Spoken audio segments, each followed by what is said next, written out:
My favorite setup, gap and grab. So Pepsi doesn't usually make such a huge gap. So the news on Pepsi this morning was Elliott buys 4 billion on stake, and the Pepsi was holding the level, bullish to neutral bias, long over 157, air gap under 512. So air gap is basically the gap between 512 and 3450. That's what we call it as an air gap. Then the next gap was the 1 hour MTF cloud. So once we break this level, it's a confirmed short, and we double topped at the pre-market highs. This is my repeatable setup I teach you guys all the time. So as soon as I saw that breaking here, I told the traders gap and grab. The stops I gave 156. You short at 155. Even if you short at 144.50, your stops are 156. Then we started to move lower at 10:10. I told the traders to move stops lower to 154.50. Now, as you know, and most of my students know, my first target is always 34.50. My Fibonacci's I draw from lows to the highs. Those were the targets. And then once it's not reclaiming, you hold the puts shorts all day long, and we hit the lower MTF. You can see timestamp guidance by step.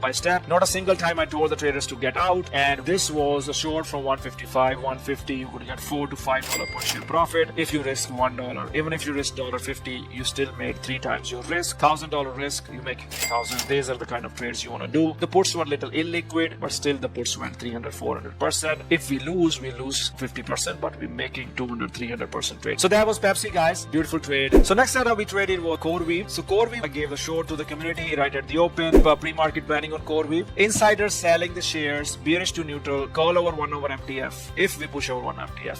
But it was never pushing over 1 hour MTF. It was way lower than the 1 hour MTF. So as soon as I see the weakness under the pre-market lows, I told the traders to short it. Use the stop of 96.50. So let it pop and you short it. You see this 96.50 right here? It took a little time. It kind of chop. Then at 10 a.m. came our bear flag right here. Started to break the bear flag. That's when I told the traders, short the bear flag, put the stops at 96, and you put the stops at 96. It faded all the way to $91. That was a beautiful $4 per share short. Risking $1,000 was easy. $2,500, $3,000 trade. If you were trading options, it did take a patience, but you see that we had a pre-market planning to trade it, and we followed our plan. 94 puts went from $2 to $5, 150% on the puts as well. Beautiful trade. CoreWeave. Come to trade with Ripster. Join the community at www.tenettradegroup.com.